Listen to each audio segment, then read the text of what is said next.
improve it. In this case, this year, we're going to have the opportunity for some of you to win a meeting with an advisor, and we'll help you put together a financial plan. Your attendance here at this meeting gives you entry into that possibility. Winners will receive a certificate with instructions on how to get in touch with us. You work with your advisor, do the financial plan. What they're asking, though, is that you provide feedback to the Medical College of Wisconsin. So more on that for those who do win will be coming in a certificate. This is the document that Terry mentioned before. This is the checklist. You can see we've got what you should do every year, what you should do 10 to 15 years out of retirement, 5, 10. You can see each of the sections. We're going to walk through that today. I'm going to fill in some detail and some color on all of those. If you have any questions, please feel free to direct them to Terry or to post them on the chat box, and I'll pause occasionally to answer questions. If there's something that you want to ask but not in front of the group, if it's specifically about this meeting, feel free to email me at timothy.shirk@francisinvco.com. It appears there under my picture. Okay, I'd much rather be doing this live in front of you so that we could react and have a good time together, but since I can't, I'd love for you to join this meeting. Do so either by opening a web browser. Make sure you don't close this meeting. Open a web browser, go to pollev.com, pollev.com, and then in the meeting box, type in Timothy Shirk 857. That's my name, Timothy Shirk 857. Or if you prefer, text my name, Timothy Shirk 857 to 22333. That will link your text with the meeting. Whenever there's an open question slide, you'll be able to text in your answer. And again, just to see how this works, we'll give it a try with this question. What is your favorite season? Is it spring? A, that's what we used to have in Wisconsin. Now we just have a couple days between winter and summer. Fall, spring, summer, fall, winter, or vacation. What is your favorite season? Looks like we're figuring out how to do this. And kudos to whoever picked winter as their favorite season, by the way. You are a true Wisconsinite. I aspire to be like you. I don't know that it will happen, but all right. So it looks like we know how this is going to function. All right. Thank you for participating. And interestingly, a pretty even split. So that's interesting. Fall and winter looking very, very attractive here in Wisconsin. All right, so the first part of your checklist, and the first thing that I want to highlight is the thing that you do every year. Okay, and what I mean by that is this is the proverbial wash, rinse, repeat that you get on your shampoo, right? You shampoo, and then you wash, you rinse, and you repeat, and it's something you just do on an ongoing basis. These three things are things that you want to do with your advisor each year. You want to revisit the plan. You've created a plan with your advisor for being ready for retirement. Each year, just revisit the plan and see, am I still on track? Am I still following the plan? Run a retirement projection to verify that, yeah, if we keep doing what we're doing, we will be ready for retirement. And then check on your investment strategy. We're going to talk throughout the day about how from time to time your investment strategy may change based primarily on your age and maybe your risk tolerance, how willing you are to watch the volatility of the market. And that's kind of close and personal right now because a lot of us have seen some downturns. Stocks are down, bonds are down. You just want to check, have that conversation, make sure you're still doing what you should be doing. That is every year. Let's dive into the every year a little bit more. Start with this question. I am confident that I have made the right investment decision in my retirement accounts. A, true, B, false. Are you confident that you've made the right investment decisions in your retirement accounts? And I'm going to talk through a couple ways quickly that you can be confident. One is you can talk with the advisors, Transamerica, right, Terry? Is that who comes through? Yeah. So you can talk with the Transamerica advisor that comes to Medical College of Wisconsin, have a conversation about, risk strategy with him or her, risk tolerance, your experience with downturns. I'm sure they'd be happy to put you in a mix in this Medical College of Wisconsin plan. The other option is if you don't want to actually meet with somebody individually, most accounts have what are called target retirement date funds. Target retirement date funds are those funds that have a date in the name, and I'm going to talk through those a little bit more in a future slide. But the Target Retirement 2060 Fund is designed for a person who's young, maybe in their 20s, and they're going to retire about the year 2060. Right now, it's going to be 90% stocks and 10% bonds. It's going to be aggressive. But it's also going to be a mix of large cap and small cap and growth and value and foreign and domestic stocks and bonds. And it's going to rebalance on an ongoing basis, and it's going to get more conservative as you approach retirement. So you can take the hands-off approach by using the Target Retirement Date Fund that has the date in the name closest to when you're going to turn 65. So if you're going to retire in about 3 years, use the 2025 fund. If you're going to retire in 20 years, use the 2055 fund or 45 fund. Math in the head. Don't do it in front of a bunch of people. So that's two ways: meet with Transamerica or use a target date fund. True or false? I know how much money I need to retire. This is an interesting question. Most folks, when I talk to them about this, they give me a number like, yeah, I know I need $1 million to retire. Okay, is that what you heard Dave Kramer say? Right? I mean, have you ever talked with Dave Kramer? Does he know how much income you're going to need in retirement? Great guy, brilliant, but the question of how much money I need to retire is very individual. Okay, and from the answer here, 3/4 of you say no, you don't. So I'm going to talk through kind of big picture how you can determine that. Best approach, of course, is to talk with your advisor. So there's going to be two ways we're going to estimate your income need in retirement, how much income you're going to need, and then in a couple slides, I'm going to show you how to find out how much balance you need in order to capture that much income. The first way is what I like to call top down, and this is anybody can use this, all right? So this is a little bit more generic. In a couple of slides, we're going to talk about the bottom up approach, which is more specific, okay? The top down approach says take your current income, okay, and subtract from your current income non-retirement expenses. I'll show you what I mean by that in the next slide. So current income minus non-retirement expenses plus increased retirement expenses. So this is top down. Start with your current income, take out what you're not going to be spending money on in retirement, add back in what you're going to spend on in retirement. This is what it might look like. Let's say your current income is $75,000. We're going to subtract the things that you're not going to have as expenses in retirement. For example, you're not going to be paying on your mortgage because your house is going to be paid off, right? Everybody shake your head yes.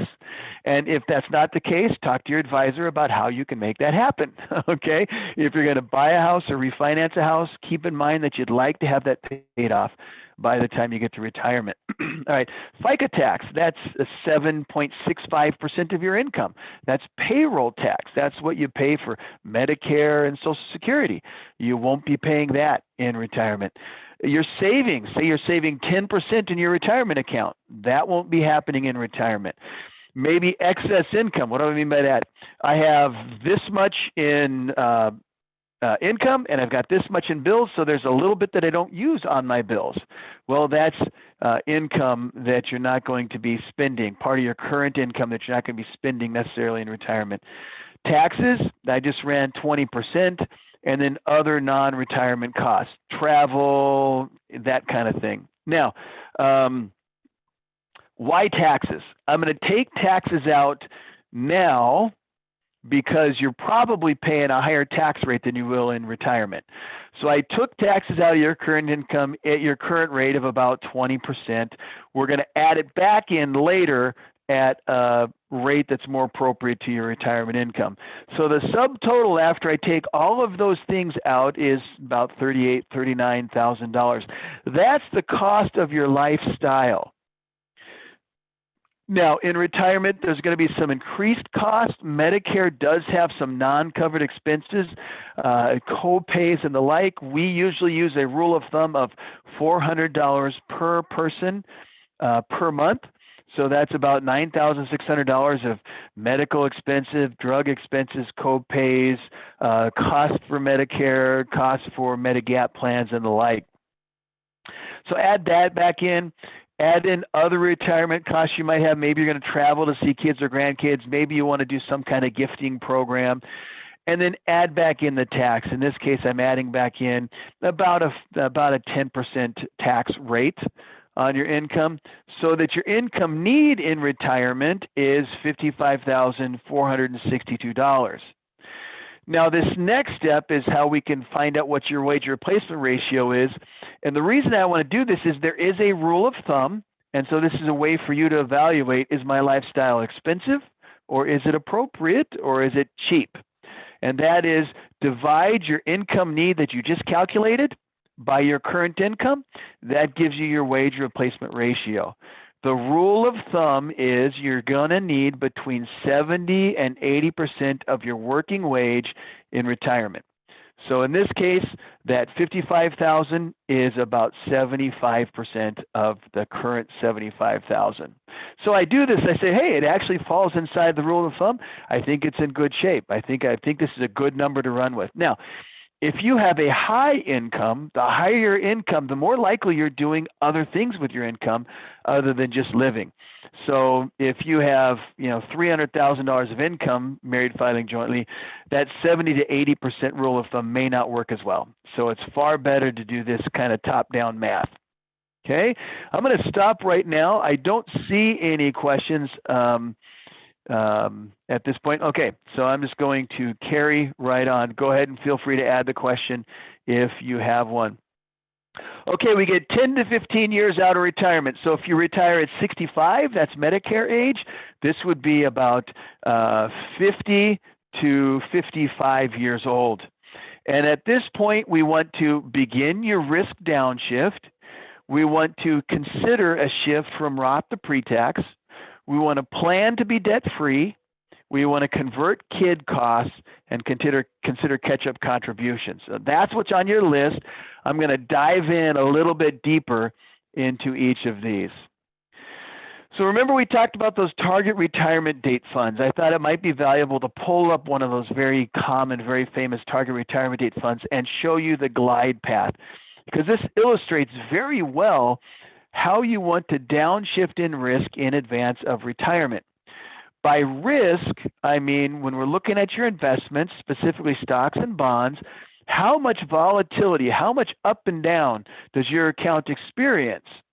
Now, stocks will give you a lot of volatility. We're seeing that right now, but it'll give you a long-term, maybe 8% rate of return. So an average year, $100 turns into 108.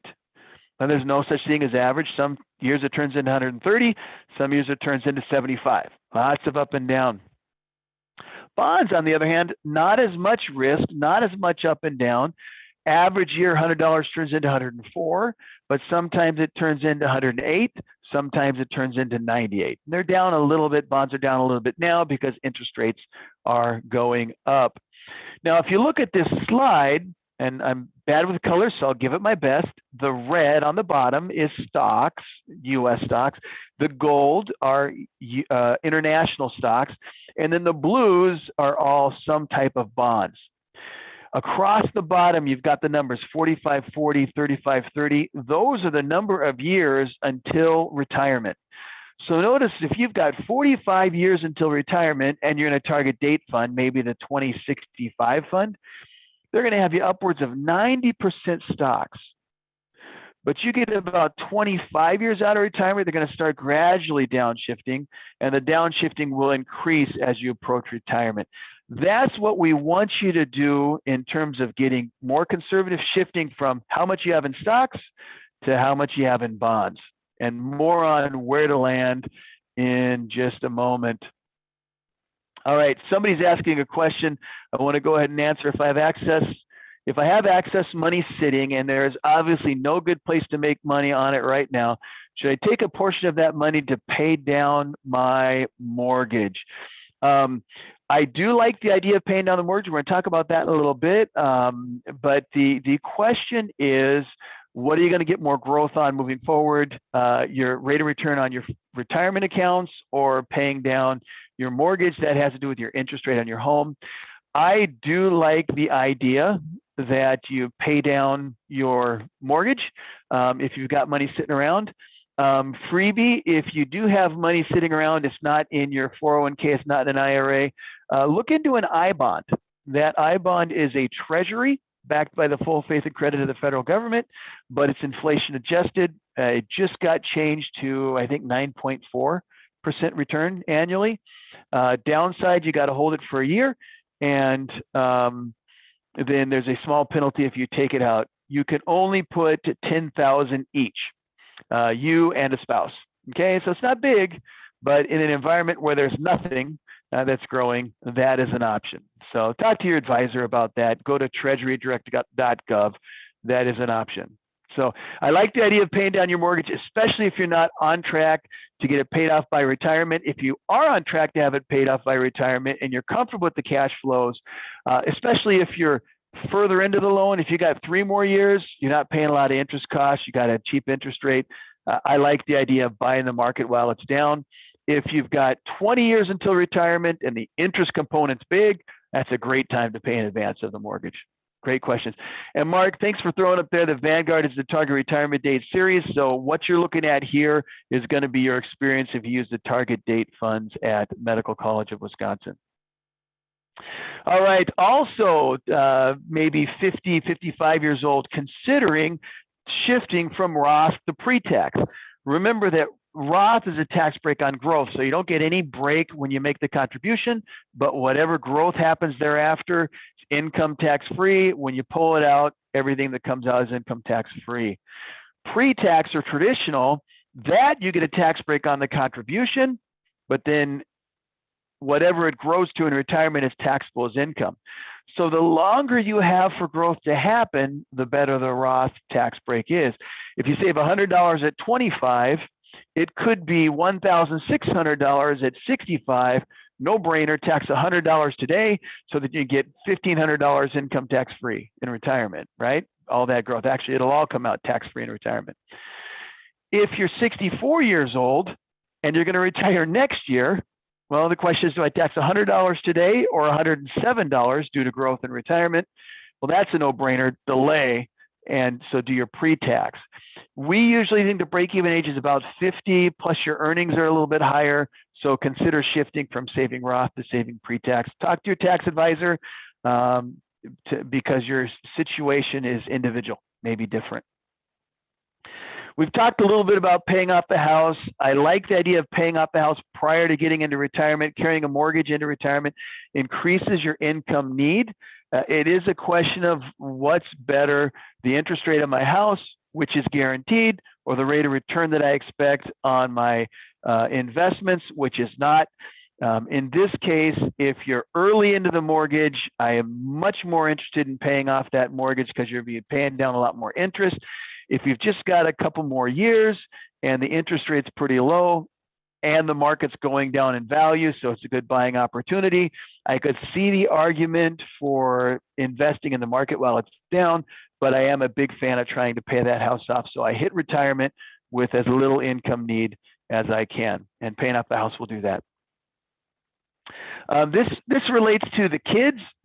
Consider supercharging your savings. Hopefully the kids are growing up, they're getting jobs, they're moving out, and they're starting their own lives.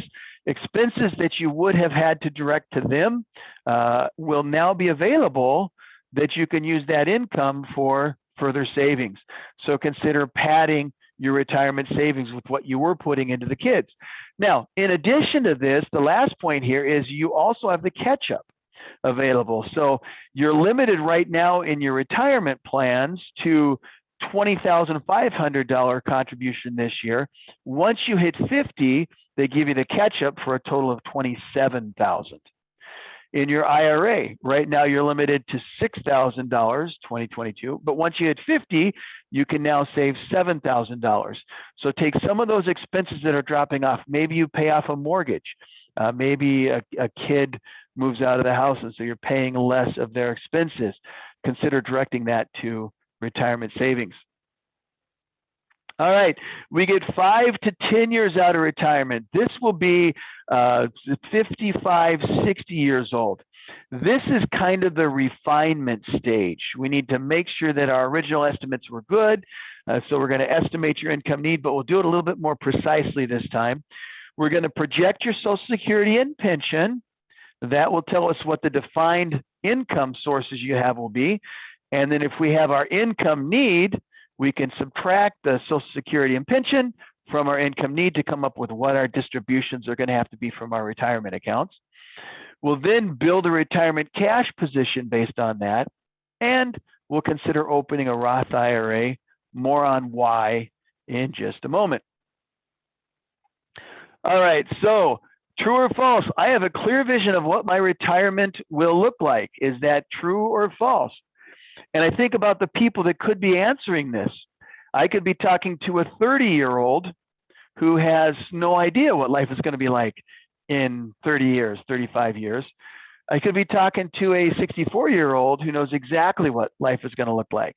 We get to 55, 60 years old, we start to get a better and better understanding of what our life will actually be like. We can be more precise in terms of the income need. So you can, as you get closer to retirement, 55, 60 years old, you might get an idea of where you're going to live. For example, you're in a 2-story house that has 5 bedrooms because you had 5 kids. Maybe you're going to get tired of walking up and down those stairs as you age. Maybe you want to look for a ranch. Maybe you lived in a community because of the schools, but now that you don't have kids, you can move to where you want to live. Maybe your kids got jobs in and around Madison and you want to be close to grandkids. You're going to start to refine what life is going to look like. You know yourself better. You know that you're going to have to spend a couple of months in Arizona or Phoenix or Florida just due to your sanity. Right? You'll know what your day might look like. Are you going to be volunteering, working at a local charity, something like that? What will your travel activities look like? This allows you to be more specific with what your lifestyle is going to cost. So I'm going to encourage you 5 to 10 years prior to retirement, do that income need estimate again, but let's sharpen the focus a little bit. The way we do that is through what we call a bottom-up approach. And that's simply building a retirement budget, So if you know where you're going to live, you're going to have a good idea what your taxes are. You're going to have a good idea what your food, what your utilities are going to look like, what your entertainment's going to look like. So build a bottom-up budget and just include in there the line items from your retirement lifestyle. Don't forget the increased cost, Medicare, maybe $400 per month per person, and if you're planning to do travel.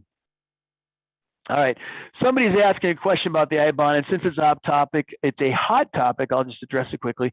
Just to clarify on the bond, if I put $10,000 in cash in between 1 and 5 years before the 5-year mark, get the whole 10 back plus any interest it made, minus any interest it made in the last 3 months before I cash it out. Is that correct? If it's within the first 5 years, the penalty for taking it out is the last 3 months of interest. That is correct.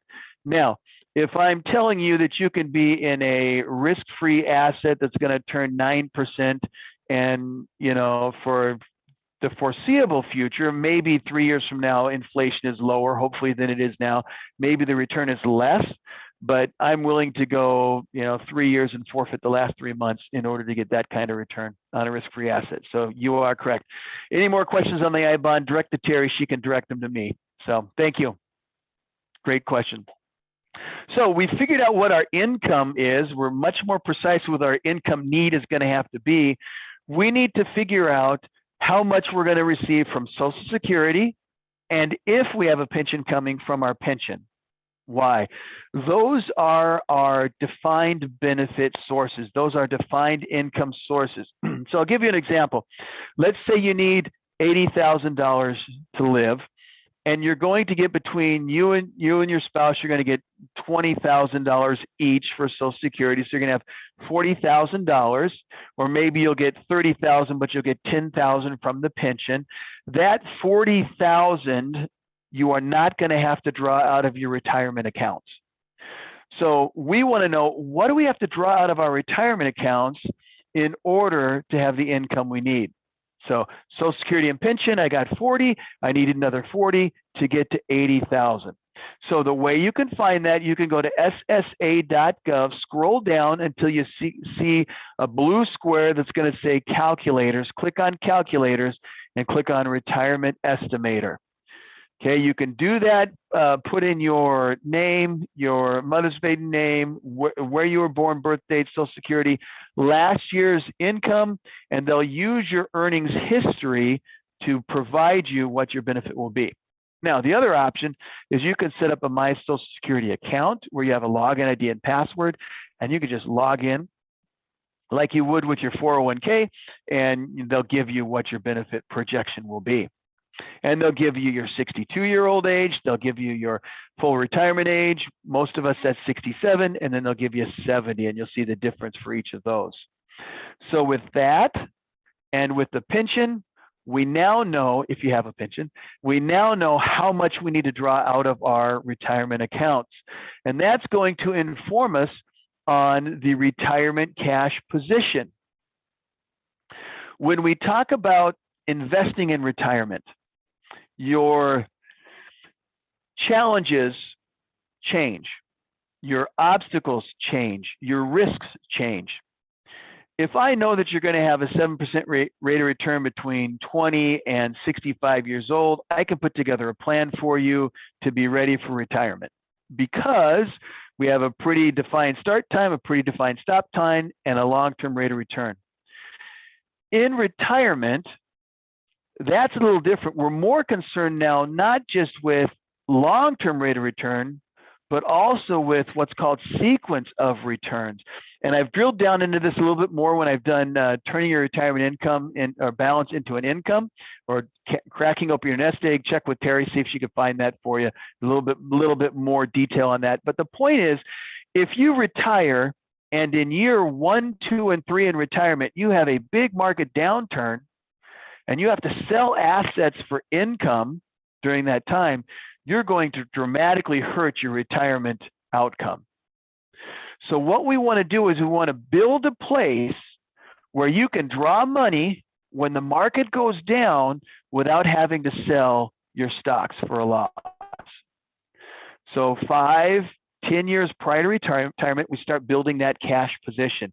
Now, I like to say somewhere around 5 years of income needed in cash. Different advisors give different numbers. And if you're aggressive, maybe 3 years is fine. If you're moderate, maybe 5. If you're conservative, maybe 7. Why do I say that? Big, huge market downturn in 2000. Took about 7 years for the U.S. to get even again. Took about 5 years for a well-diversified mix to get even again. If you retired in 1999, and then you had that big downturn, it'd be nice to have a place to go for income for 5 years so that your retirement account can rebound so you don't have to sell it while it's down. 2007, big, huge downturn. Then we had a rebound, took about 5 years for the U.S. to get even, about 4.5 for a well-diversified mix to get even. If you retired in 2006, sure would be nice to have 5 years of cash that I can go to draw money from for income without having to sell my stocks, allow them to rebound. So 5 to 10 years prior to retirement, start moving 1 year of income into cash. In our example, we're talking about someone who needed to drop $40,000 a year. Maybe that's $200,000. in cash. Now, the rest, the growth bucket, you can actually be more aggressive in if you'd like, because you have time to wait through the up and down. Your investment horizon is now at least 5 years. So you've bought yourself a little bit more investment horizon, allow you to be a little bit more aggressive. The growth bucket will help you overcome inflation, help you make sure that your money lasts beyond your life expectancy. All right, pre-tax and Roth accounts have identical age 59.5 distribution rules. Is that true or false? And this has to do with the suggestion that you consider opening a Roth IRA prior to retirement. I've got a question hand. What's your question there, Terry? We have a question. And I know you've done Social Security presentations for us, so this you should have an answer to, I think. Will Social Security be determined on my current salary or past years of salary? I was previously employed for 29 years and lost my job, and then current job started last August with a $30,000 pay cut. And they are above 60. I'll just leave it at that. And plan to keep working for a bit. Great question, common question. I'm going to answer this in a lot of detail on May 18th, so join me for that, but I'll give you an answer now, all right? You have the punchline ahead of time. They're going to use the top 35 years of income. So they're going to look back over your history. If you've worked 35 years, then adding another year of income, even if it's lower, will not lower your expectation. It can only increase it. If you've only worked 30 and you're adding a lower income, you're replacing a 0. All right. So they take your top 35 years, they inflation adjust them. So they're comparing apples to apples. They take the top 35 and that's how they do the math. So if you're working again and you're working with it for a big pay cut, you won't reduce your Social Security benefit. You will at least, it will be the same, or you can increase it by working more, even if you have a lower income. I think that captured it, Terry. All right. And I'm going to go through that again May 18th. So if you got Social Security questions, see me then. Now, one of the items in the checklist is to consider opening a Roth IRA. Why is that? Roth IRAs and, pre-tax accounts and Roth accounts, there's one difference in the distribution rules, and it has to do with one word. That word is and. Okay, so your 401k, your IRA, generally you can get penalty-free distributions at 59.5 years old. But when you add the Roth, you add the word and. It's with a Roth, you can get penalty-free distributions when you turn 59.5 years old and 5 years. So what that means is if you open a Roth at 58 years old, you can't take penalty-free distributions until 63 years old. Now, you've been saving in the Roth 403B for 10 years. You've satisfied that 5-year clock. You don't have to worry about that. But let's say you retire from medical college at 59.5 and you roll this money into a Roth IRA. The Roth IRA starts its own new clock. So now that money that you've had Roth for 10 years is now subject to that 5-year rule. So 5 years before retirement, open that Roth IRA, put just a minimal amount in it, or save more if you want, but you get that clock started. So at 59.5, bam, you can get access if you want it, penalty free. All right, so let's look at 3 to 5 years. Here's when we start specifically thinking about how we're going to manage our money in retirement. So we're going to consider money management plan. We're going to consider long-term care insurance, and we're going to update our Social Security and pension income numbers, make sure they're still accurate. Now, when we talk about considering your management plan, again, we're talking about maybe 60 to 62 years old. So the primary question will be, will you invest your money in retirement, or will you buy a promise? Okay, will you do continued investment, or will you purchase a promise? Now, continued investment would include an IRA or your company retirement plan. Purchasing a promise really refers to an immediate annuity. In your IRA, in your 401k, 403b, you've got assets that you own. You own mutual funds. And the mutual funds have stocks or bonds in them that as they go up in terms of and down in terms of value, that is an asset that you own. An immediate annuity is just an agreement you make. It's a contract that you sign with an insurance company. You promise to give them a certain amount of money. They promise to give you a certain amount of income. Okay? So the continued investment, the advantage there of staying in your company plan or using your IRA, you can get the growth of the market. The advantage of purchasing an annuity is you can insure against running out of money. I say insure, not guarantee. Insure is backed by the full faith and credit of the insurance company. Guaranteed, it would have to be full faith and credit of the federal government. So you give an insurance company $100,000 and they promise to give you $700 every month until you die. You turn 105, you're still getting that $700 check. All right. So there's some comfort in that, but there's also some cost in that as well. Now, why we're looking at this 3 to 5 years out is when you're thinking about becoming more conservative in advance of retirement, which of these two approaches you take will impact how conservative you want to be.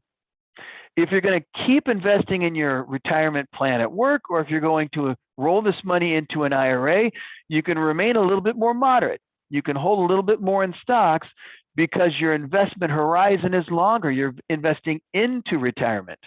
Okay, if you have a 50% loss in the year that you retire, you roll this money into an IRA. The rollover will include a sale of your assets for a 50% loss and a purchase in the IRA at a 50% discount. You carry over your loss experience in your IRA, the stocks have a chance to rebound before you take a distribution. So you can stay 50-50 if you're moderate. If you're going to buy an annuity, make sure you get really conservative with the piece you're going to buy the annuity with. Because if you lose 50% in the year you retire, that means instead of buying $100,000 of annuity, you can only buy $50,000 of annuity, and that reduced income stream is going to be with you for the rest of your life. So if you're buying an annuity for $100,000 or $200,000, make sure you isolate that piece in a conservative position. Now, if you do keep investing, you do have the option of the corporate retirement plan or the IRA. I believe Mark said last time you can take an installment payment from your medical college plan. So if you want $400 a month, you can ask for that. You can also take it all out at once, but you can't take the ad hoc kind of distributions. And I'll lean on Mark to correct me on that if I misremembered it. But in an IRA, IRAs are a lot more flexible in terms of distributions. You can take just a little bit here, a little bit there. You can choose to take some from bonds. You can choose to take some from stocks. So at the end of the day, I would like you to stay in your Medical College of Wisconsin plan as long as possible. It's inexpensive. It's good. You've got fiduciaries watching it. It's a great place to build assets for retirement. When you're going to have to start taking regular distributions, and if it's not going to be an installment type payment where you need the same amount each month, that's when you want to roll to an IRA. Consider long-term care. I've gone through long-term care. Let's see. I think I've done that with you. So check with Terry. I believe that was 2021. So you get more details on this, but I'll give you the highlights. 60 is generally better than 50. Don't start too early. Long-term care pays for events where you're no longer able to perform one or two of 6 classic activities of daily life, including feeding yourself, bathing yourself, dressing yourself, transferring from a bed to a chair, that kind of thing. It also includes severe cognitive disability. So this pays for someone to help you with your daily life activities. These events generally happen in your 70s unless you've got a history. So check out your history. If you've got a history of early onset dementia or Alzheimer's, something like that, you may want to start earlier. But generally, 60, starting to buy at 60 is better than starting to buy at 50. Do the math and see if you can self-insure. And there are lots of websites where you can go to calculate how much long-term care is going to cost based on where you plan to live and your age. And they'll have inflation adjustments built in there. I usually try to plan for about 3 years of event. Classically, what you would see is for a year, you want to hire some kind of in-home help because you want to stay in your home. And then maybe a year of assisted living, where you've got someone who comes in and helps you with your drugs, your prescription drugs, and make sure that you're okay, make sure you flip the switch off at night, that kind of thing. And then you maybe have 6 months or a year of attended living, and I believe that's the right word, where you're more of a that's the right word, full-time care, much more hands-on. So you could do the math on that. What are those 2.5, 3 years going to cost me when I'm 70 or 75 years old? And maybe that's 350,000, maybe that's 400, maybe that's something you can self-insure. If you can, great, do that. All right. If you can't, then consider getting long-term care insurance. Couple of tips there: focus on benefit size over duration. So if you're looking at policies, the price is going to be based on how long they're covering, how high the amount is. Much rather see you pay more for a high coverage than for a long coverage. The events tend to be shorter than we think. Don't buy something because it's got a 7-year period. Instead, focus on something that's got a higher monetary benefit.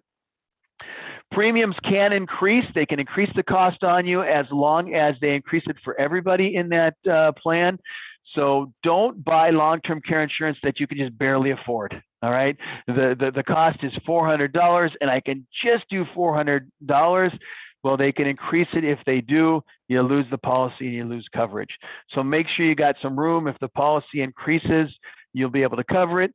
There is a document that Wisconsin requires people selling long-term care to fill out for you. And one of the pieces of information is how often in the past has this particular policy increased in cost. More on that, go to Terry and see if you can't get the long-term care class. Beware of the impact of inflation. $200,000 of cost today might be $350,000 when you're actually 75 or 80. So we do like the idea of having inflation protection in there. So look for a higher benefit rather than a longer benefit. Pay a little bit more for inflation protection. All of this is if you cannot self-insure. All right, 1 year out. Now it's a matter of, are we ready? Okay, so we're going to look at our asset allocation, make sure it's at retirement level. We're going to select an advisor to help us moving forward. We're going to consolidate our accounts.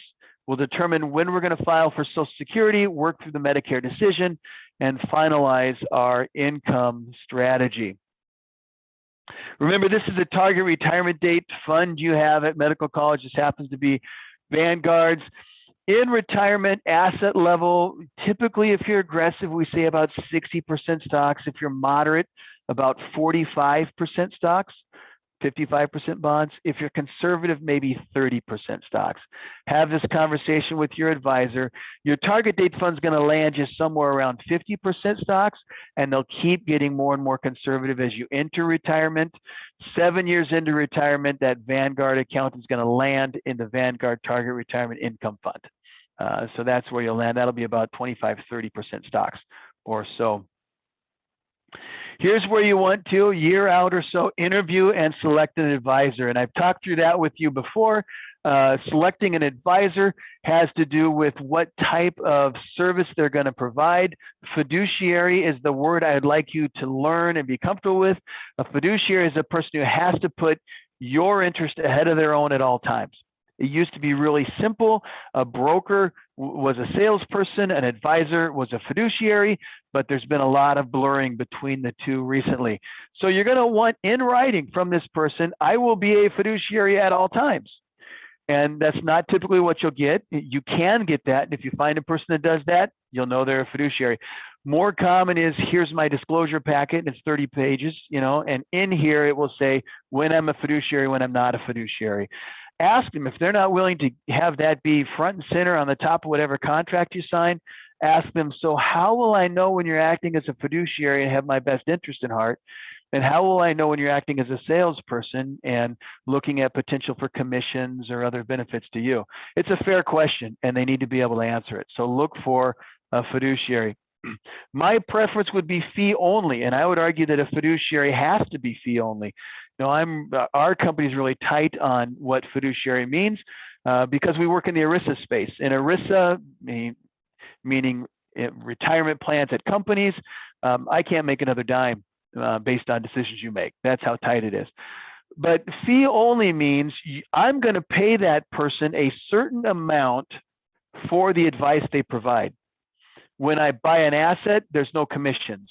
There's going to be no hidden fees, no load fees, no 12B1s that are going to go to this advisor for a product that I buy. I'm just paying for advice.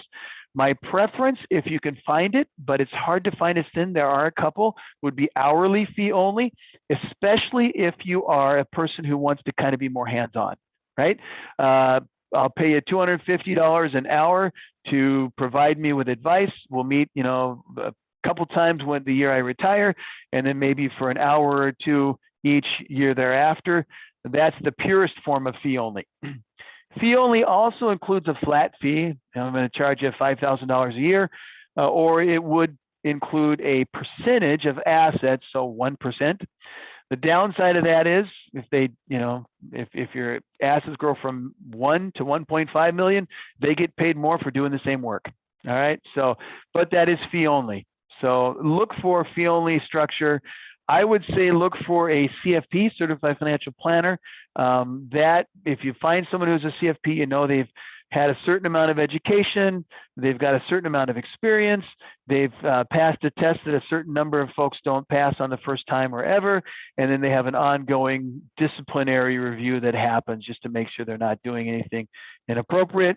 Take a picture of this slide or screenshot it. Those 3 websites are places you can go for a review of the experience and disciplinary history of an advisor or a broker. Letsmakeaplan.org if they're a CFP, FINRA.org if they're a broker, SEC.gov if they're an advisor. Any customer complaints, any letters from the SEC or from FINRA, you'll be able to see it right there. Then consolidate multiple accounts. Kelly had a widow that came to her with a binder that had like 20 different IRA statements in it. Her deceased husband thought that the $6,000 limit was per account rather than per year. So he literally opened a new account with each provider. Well, imagine each one of those had its own fee.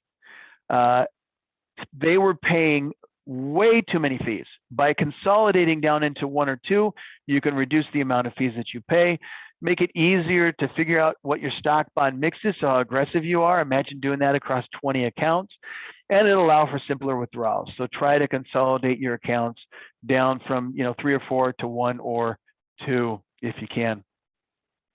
Determine the file date for Social Security. We're going to talk May 18th about Social Security, and we'll talk about what impact delaying will have. So I won't get into that, but you can apply for benefits 4 months in advance of the start date. So, I would do so. I would have you apply as soon as you're able. If you're going to do Social Security and Medicare together, Medicare, it's 3 months in advance. So 3 months in advance of Social Security and Medicare, apply for benefits. And then visit your local Social Security office, call them. They are typically very helpful. Usually I get very good feedback from Social Security. You apply online unless you are a survivor, then you actually have to talk to someone. A lot more on this to come. The Medicare decision, I'm going to dig into this a little bit as time permits. First thing I want you to do is take a picture of this screen. There is a Medicare NU PDF that is created every year. You can order one for free, and they do a good job of laying out the Medicare decision for you. Okay, you are eligible for Medicare at 65. And what that means is if you retire before 65, you got to come up with another means of insurance. So be thinking in terms of National Healthcare Exchange, healthcare.gov. You can go there to see what the cost will be, find out what the local plan availability is. You can also do COBRA, that's continuing coverage, where you essentially continue to pay for the coverage that you're getting through your current employer. And then there's also a private insurance that you could go to find. Now, when you're looking at Medicare, Medicare is this daunting monster of a concept that has all these different, this 7-headed hydra, and you think you chop off one and then 2 more appear. I'm going to try to make it simple for you. I'm going to walk through the parts, and then I'm going to tell you what the one decision you have to make is. The parts is where we lose more people. So I'm going to teach this more like a 6th grade class than an adult class, just because I want it to be memorable. Part A, okay, part A, the letter A, it looks like the frame of a house roof, right? So when you hear A, think building, okay? It's the roof of the hospital. Part A covers your hospital expenses. You go to a hospital, you go to a building, that's what covers you. Part B, B stands for bulk, B stands for body. The bulk of your medical insurance is Part B for Medicare, and it's going to go to pay the bodies. It's going to pay the doctors and the nurses and the providers and the anesthesiologists. Anybody who you pay for services is going to be Part B. So A is the facility, B is the bulk, and it is the bodies. It's for the people. Part C stands for confusing. All right, so we're going to set Part C aside for a moment, all right, and we'll go to Part D. Part D stands for drugs, prescription drug care, okay? I'm going to come back to C, but it's appropriate that the C block there on the picture is kind of skewed, because C is an entirely different animal. Okay, now, Medicare covers what percentage of medical costs? Is it 100%, 90%, 80%, or 50%? You know, people think I get to Medicare and I don't have to worry about expenses anymore because Medicare is going to cover my healthcare expenses. Is that true? This is a sharp group, all right? 67% of you saying 80%, that is true. Classic Original Medicare pays 80%, you pay 20%, and there's no upper limit. There's no out-of-pocket maximum. So that's why we're going to have to include something called a Medigap plan, a Medigap plan. Now, I'm sure I have totally confused some of you, so I'm going to make it really simple for you. There's one decision you have to make with Medicare: Original Medicare or Medicare Advantage. Original Medicare is ABD, Medicare Advantage is C. Now, to understand this, to understand Medicare, you got to think back to how Medicare came about. It wasn't created with Parts A, Part B, and Part D, and Part C. It was originally created just the way we had healthcare plans. Remember the first healthcare plan you had? If you're my age, I'm going to turn 50. My first healthcare plan was expensive, but paid for everything, right? Now, you might remember back in the 90s, I think it was 90s, your healthcare, you probably know better than me, HMOs became really popular, right? And we said, if we can manage your care, if we can keep you inside a network, if we can have you use a gatekeeper, like a family practice person and a doctor. And so if you need something, you need a service, you have to get a referral. If we can do that, we can control the costs of healthcare. We can make the healthcare insurance less expensive. That's the HMO. That came and that revolutionized healthcare. Well, guess what? That's what kind of introduced Part C. Part C is very much like that HMO, where you're going to probably be limited to a particular group or a particular network. You're going to probably have to get a referral if you want to do some kind of service. They're going to try to control costs so it can be cheaper for you. All right. So your question is, do you want to do Original Medicare, which will be A, that's the hospital expenses. B, that's the bodies you're paying for doctors and nurses and the like. D, that's the drugs. And Medigap, which is the coverage for the 20% that you have to pay. So all that out of pocket, you get a Medigap to make sure that doesn't run away. That's one option. Or option number 2 is the HMO route. Go Medicare Part C. Part C includes all of that A, B, and D stuff, plus the Medigap, plus you may also be able to get vision and dental there as well. I got a question there. What do you got for me there, Terry? First of all, I would like to confirm we will be sending out the slide deck, correct? You will be sending that to me? I'll send that to you. Okay, so for those of you wondering if we will share the slide deck, we will. I will be sending that to you along with a brief survey. And then a question on needing nursing home care. Does Medicaid take into account what is in your retirement accounts? And are you able to protect assets for a spouse not needing nursing home care? Yeah, so when we're talking about Medicaid, we're talking about care for people with less means. So you've got a long-term care, or you've got some kind of medical expense, and you're under poverty level, that's medical care for you. It does require that you spend off some of your assets. It's different per each state, so you want to check with each state. The non-included spouse can retain some of their assets. They can retain a home. They can retain some of their retirement assets. Not ready to give you the difference between an IRA and a 401k there, but they should be able to keep those.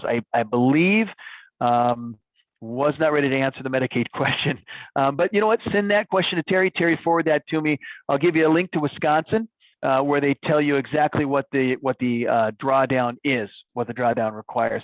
By the way, by buying long-term care policy that's partnership approved, they'll allow you to retain even more up to the amount of the long-term care policy. So if you want to know that you can give $500,000 to your kids, buy a $500 long-term care policy.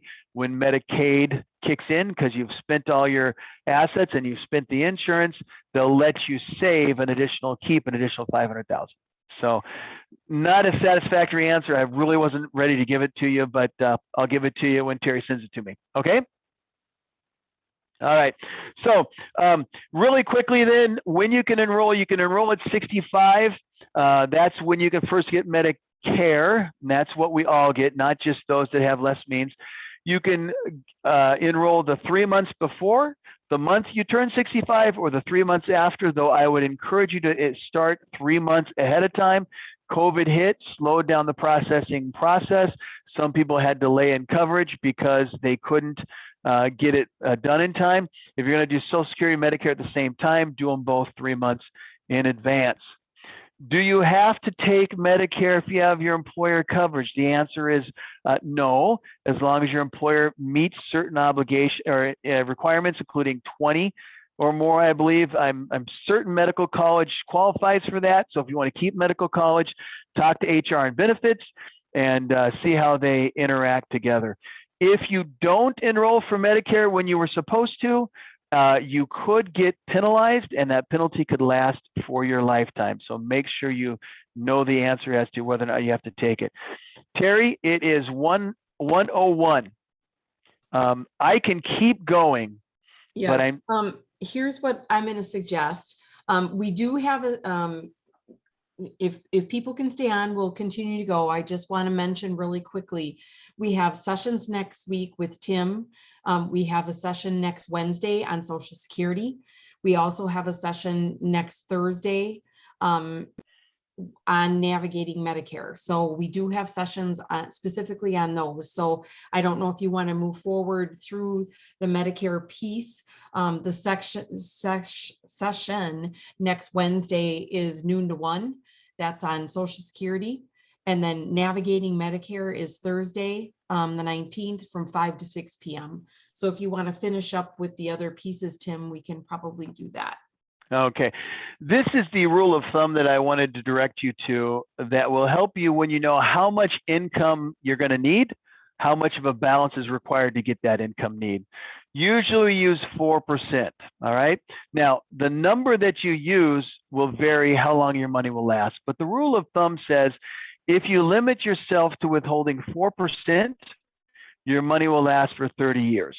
Now, this assumes you keep it invested, you get a 2% better than inflation rate of return. You inflate your distribution for 3% for inflation each year, but use 4%. So if you've decided that you need, remember our example, you need $40,000 from your retirement account, you can do one of two things. You can divide 40,000 by 4% to come up with a balance you need. I need $1 million. Or if you know you have a balance of $1 million and you want to know how much I can draw out, how much income I can draw on that, multiply. That's the opposite of divide. Multiply your balance by 4%, 0.04. That would be $40,000. Every 100,000 you can draw 4,000. Every million you can draw 40,000. Okay, so very usable rule of thumb. We don't actually have an action to take at retirement. I just wanted to include this slide and encourage you all to celebrate and wear something that will embarrass your grandkids because you finally made it. Good job.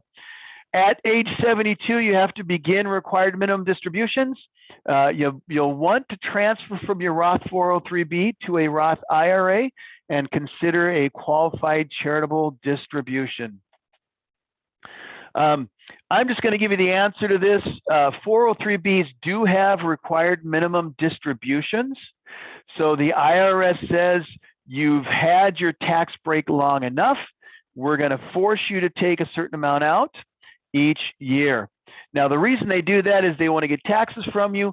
Why the Roth 403B is subject to this, I don't know. I was told don't ask why. When it comes to the IRS, just learn the rules. So what you're going to want to do, your Roth 403B is subject to required minimum distributions at 72 years old for most of us. That has changed from 70 and a half. Your Roth IRA is not subject to required minimum distributions. Again, I don't know why.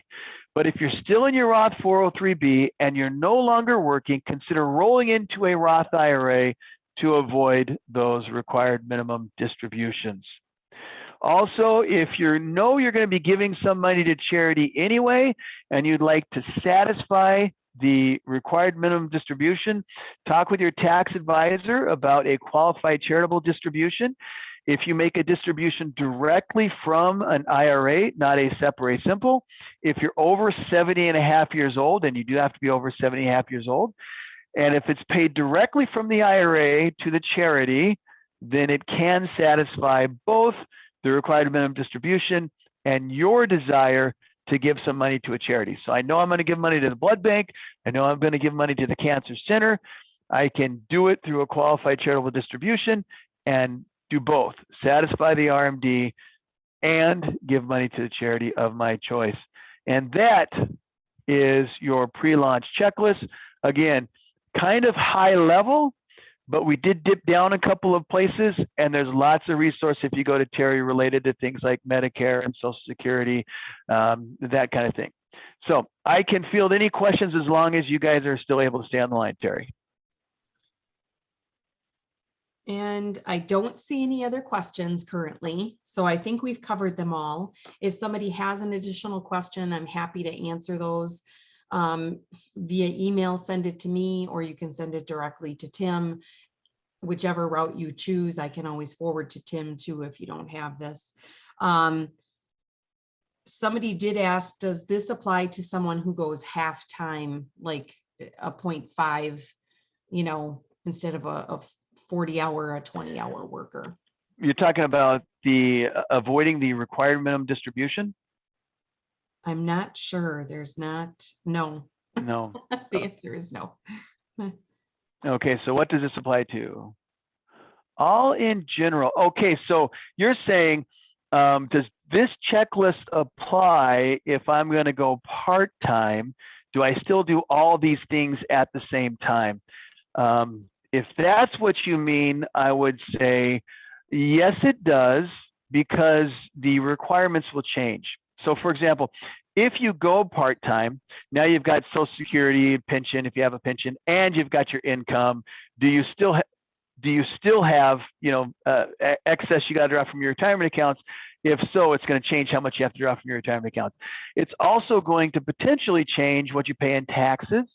In terms of Social Security benefit, it's also going to potentially change the value of your Social Security benefit. We're going to talk about that May 18th. So if you're going to go part-time, please do that.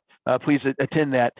If for example, if you're approaching 72 and a half or 72 years old and you're still working at Medical College of Wisconsin, you don't have to take the RMD from the 403B because you're still an employee there. So I would say use the same checklist, but at each point talk with your advisor how having additional, you know, part-time income will impact that. If you're still qualified for healthcare, if you're not, that'll impact Medicare, that kind of thing. I hope that's it. How fun. Yeah. It's all so much fun. There's a lot of moving parts. Yeah. Okay, I think we've got all the questions in. Again, if somebody has some other questions, don't hesitate to reach out to Tim or myself. We're gonna wish you a wonderful afternoon, and we will hopefully see you next week for the next sessions. Thanks, everyone. Thank you.